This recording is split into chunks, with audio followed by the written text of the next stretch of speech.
bring home one of Google's hot new smartphones, the Pixel 2 or Pixel 2 XL, with an unboxing of both of these devices.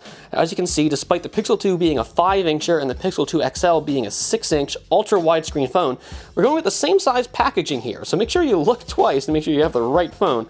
The design of these two is very similar but slightly different. You can already tell, not even looking at the front, just the different flash placement on the back, just where the camera is in relation to the rest of the components in the rear of the phone, gives you a clue which device you're looking at.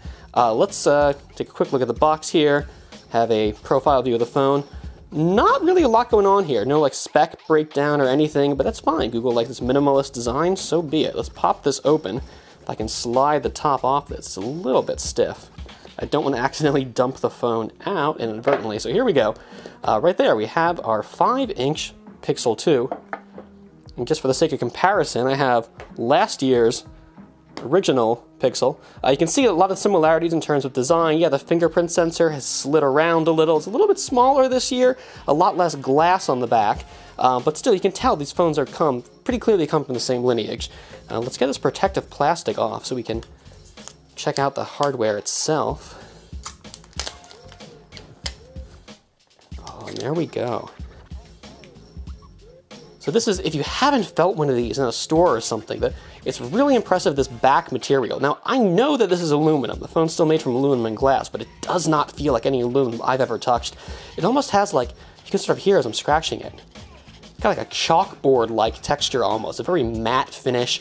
It seems almost plasticky, or I think ceramic is a word I've used a lot to describe this, and it's just unlike pretty much any other phone you're going to be experienced with. And for Google, that can be a good thing. It really stands out. It also feels super lightweight.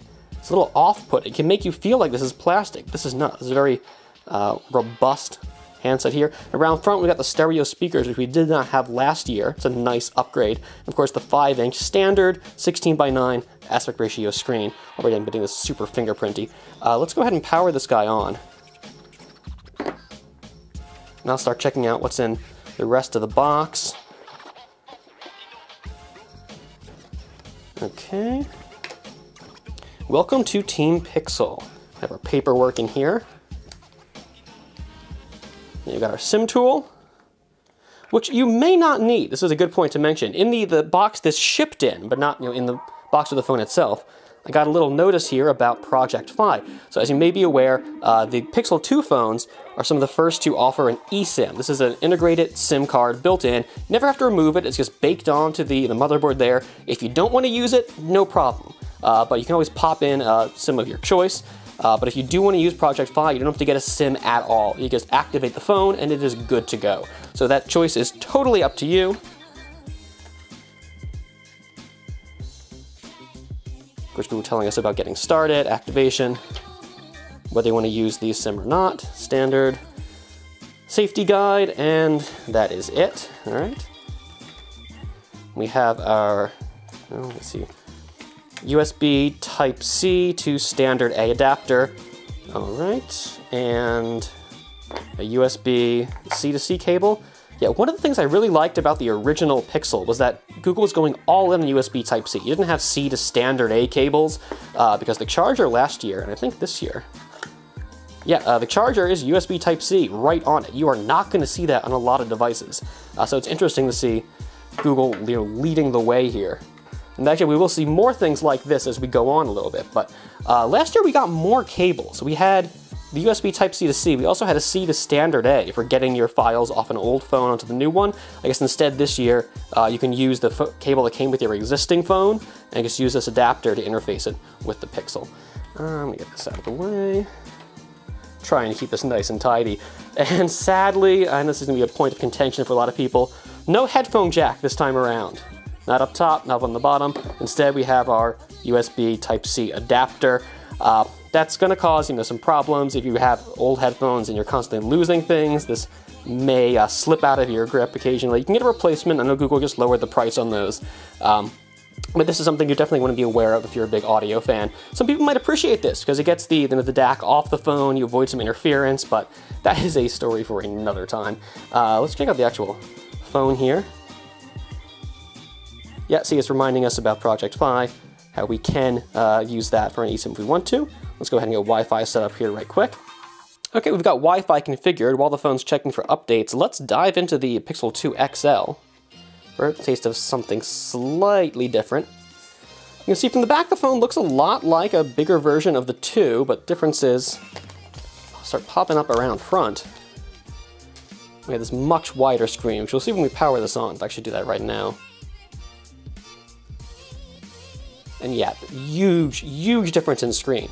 If anything, this looks a lot like, and because we know this is manufactured with LG's help, this screen looks a lot like.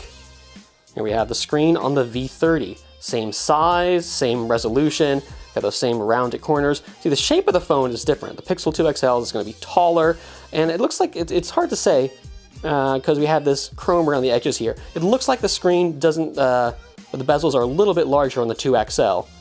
Well, we're not going to spend too much time looking at that comparison now. Oh, one other comparison I wanted to do before moving on. Last year's Pixel XL.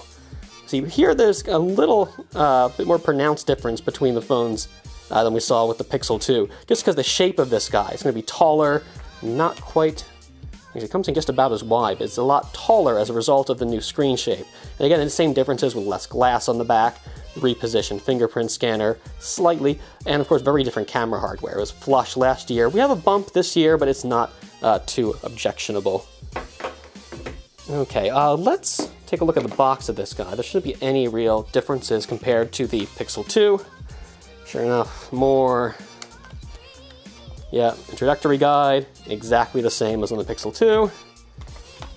And yeah, we have the same adapter, same selection of cables, same power. So either phone, no matter which you pick up, you're gonna get the same sort of cable, same accessories. No headphones with either. You do have the headphone adapter for plugging into your existing analog phones. If you wanna pick up a USB Type-C headphones, more power to you, but they're not gonna come with them. I'm gonna go ahead and show you some more of the setup on here with the Pixel 2. Should be the exact same thing in the XL, that give you that nice bigger screen, which has been causing some problems. You probably heard a lot of good things about the Pixel 2 phones, or have been a lot of complaints as well. Issues with screen quality on the 2 XL probably being the bigger ones, also a clicking noise coming from the smaller Pixel. Okay, one new feature that we get on both the Pixel phones this year is Active Edge. This is going to sound a lot like Edge Sense on the HTC U11. Not surprising, HTC made the smaller Pixel 2 that we get some of the same functionality here. And this lets you call up the Google Assistant by giving the sides of the phone a squeeze. You don't have to press any buttons or anything. Let's go ahead and test this. You can feel the phone having a taptic response. Feels like an on-screen button press. You can adjust the sensitivity. Even light squeeze, you have to give it quite a bit of pressure because you don't feel the phone deform or anything. So it has to get hard enough to know you're doing it. Anyway, you can adjust that to your preferences, squeeze to activate the assistant, squeeze to answer or to silence a phone call, and you can have access this when the screen is on or off. All right, this has been a quick unboxing of the Pixel 2 and Pixel 2 XL. For a full rundown on both these phones, you should check out my full review of the Pixel 2 and Pixel 2 XL. For now, I'm Steven Shank with Phone Arena. Thanks for watching, and subscribe so you don't miss any more unboxings.